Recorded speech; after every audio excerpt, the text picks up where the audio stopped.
What's up, fellow movie buster film connoisseurs? It's your self-proclaimed cinema shogun here, and this seems like a perfectly happy married couple, am I right?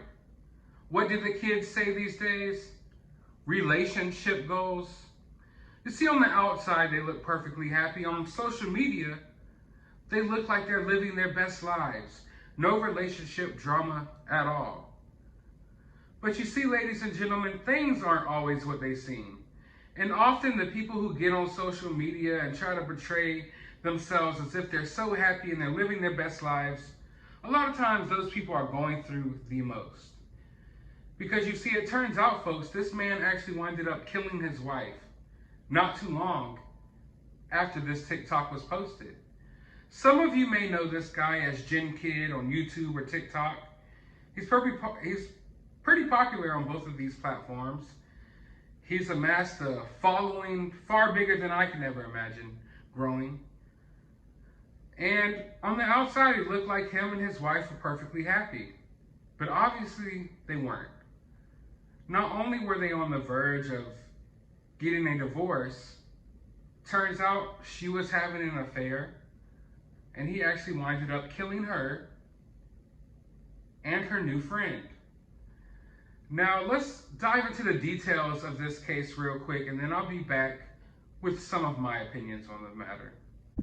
Ali Nazar Abulaban, aka JinnKid, is the actor behind Skyrim in Real Life, a series of incredibly popular TikTok videos. He was arrested last week and charged with murdering 2 people, including his wife.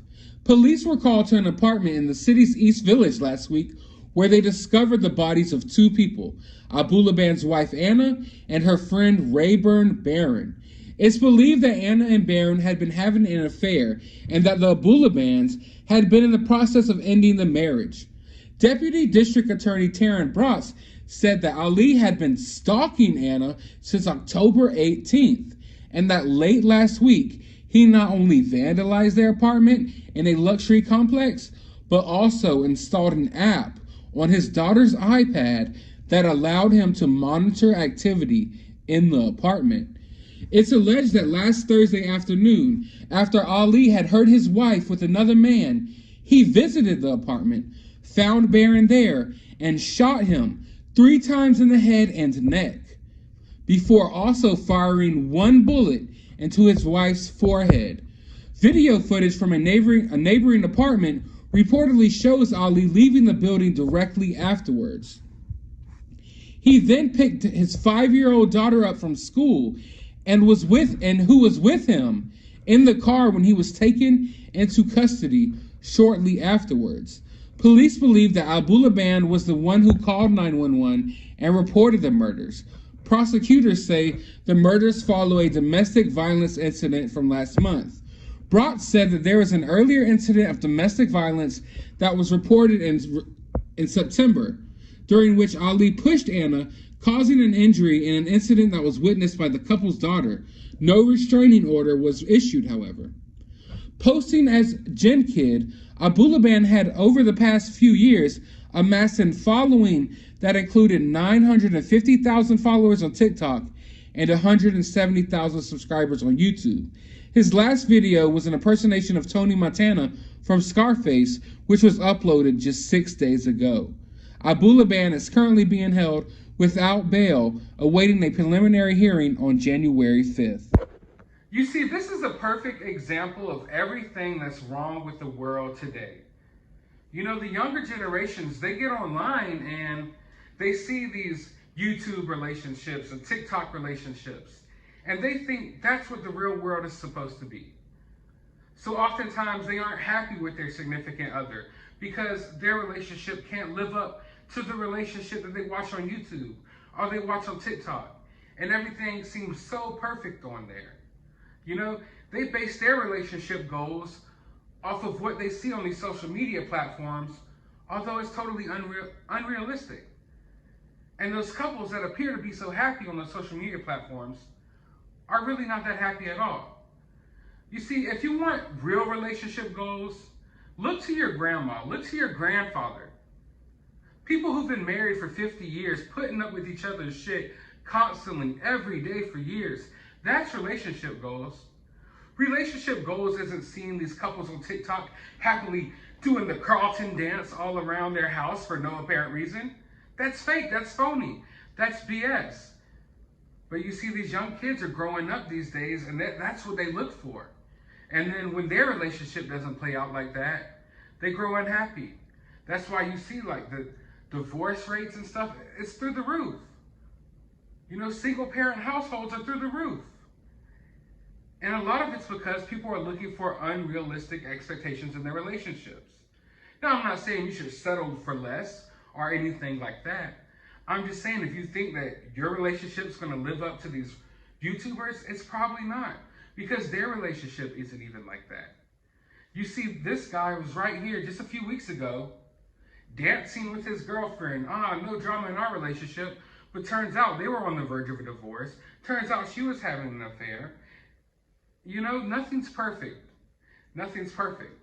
And you know, back in the day, a guy could get a woman some flowers and she was perfectly happy. You know, it was simple and it was sweet. It was the thought that mattered. You know, things like that. Little gentlemanly gestures. But now guys are feeling intimidated because how can they live up to this? Flowers aren't good enough anymore. You have to bust through the door in full song and number, doing the latest TikTok dance with your rose petals flying out of your butthole, with a marching band behind you, and a camera crew around you, with 400,000 followers. That's what real love is nowadays, you know? No longer are these younger people impressed with small, sweet gestures, you know? And if it is a small, sweet gesture, you have to catch it on TikTok. You have to have it on Facebook. You have to have it on Twitter.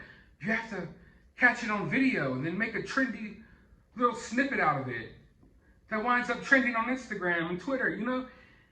Because that's where we've gone in society. And this situation right here is just a perfect example of all of that. That everything you see isn't what it seems. Everything that glitters isn't gold. And a lot of these people who you see on social media portraying themselves as being so happy, they're not. And these YouTube couples and stuff that you try to base your relationship goals off of, they're not even real couples half the time. And when they are, they're dysfunctional as fuck. As most of you all know, I've been covering the Gabby Petito case for the last couple of months. And much like this guy, she was trying to be popular on YouTube and TikTok. She wanted to show the world her perfect relationship while riding around in a van and discovering all types of different sites and treasures around America.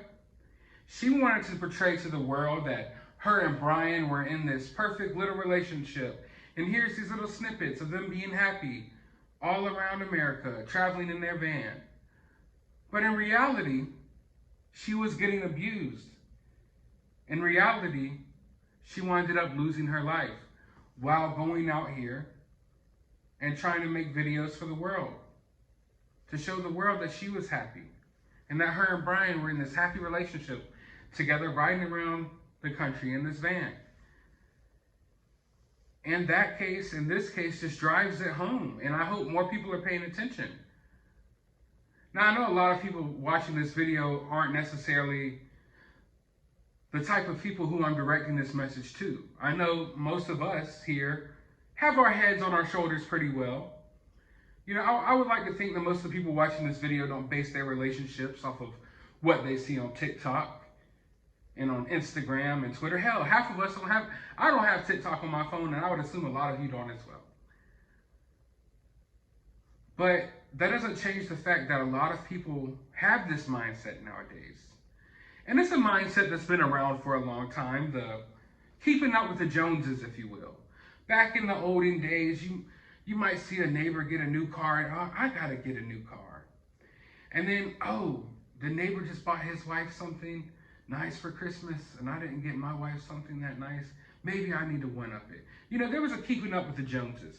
Maybe I need to keep up.